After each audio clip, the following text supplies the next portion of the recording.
a lottery ticket. Would you please welcome with me now, Advanced Communicator Silver, a competent leader, Beth Stoeckly. Thank you, Ray.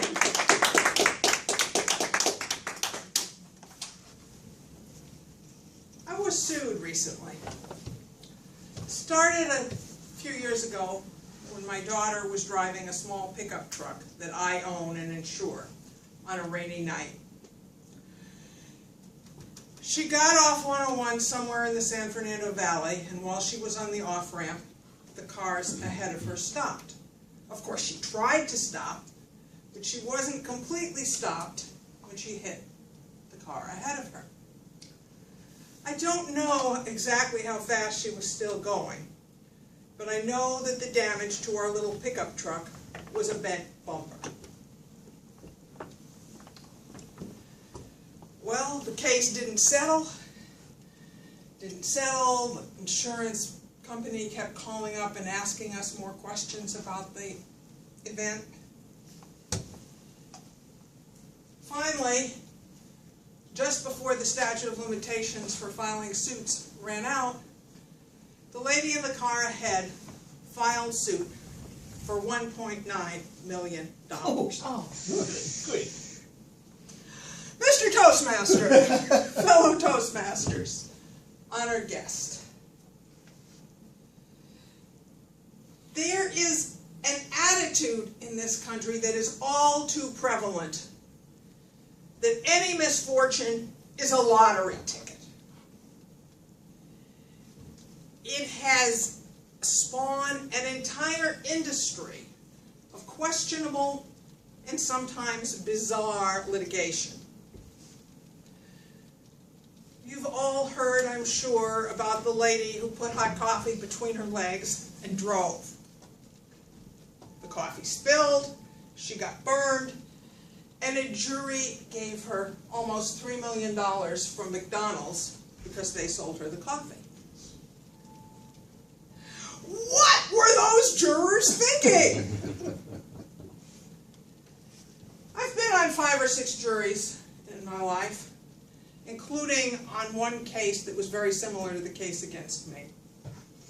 And most jurors are conscientious people who want to do the right thing. But they also tend to be very sympathetic to someone that they see in court who has real problems. Consider, for instance, the lady who was in the car ahead of my daughter on that rainy night. She really does have serious back problems. She has had serious back problems for years. She has a medical history showing treatment for back problems for years before the collision. Of course, her suit alleged that the collision made her condition worse. But I have it on quite good authority that her medical record subsequent to the collision does not bear that out. Nonetheless, she would make a very sympathetic witness in court. A lot of people feel, and take the feeling into the jury box with them, that if you take money away from a big insurance company, it doesn't hurt anybody. Big insurance companies are rich. But it does hurt us. It hurts us all in a variety of ways. Consider, for instance, the case of malpractice insurance, which sometimes involves very large jury awards. In the United States today, approximately 10 cents of every dollar paid to doctors goes to malpractice insurance. Some specialties in some locations it's higher, some lower, but that's the average. Large lawsuits with large jury awards, tend to raise malpractice rates, which raise the cost of health care for everybody, raise our health insurance rates, and somewhere down the line, somebody's going to feel they can't afford it at all. The cost of medical care goes up not just by the amount of the jury awards, but also by all the out-of-court settlements that are inflated because the insurance company would rather overpay than risk taking the case to a jury. And by all the extra tests and consultations and procedures that doctors order because they feel that they are defending a lawsuit the minute a patient walks in the door.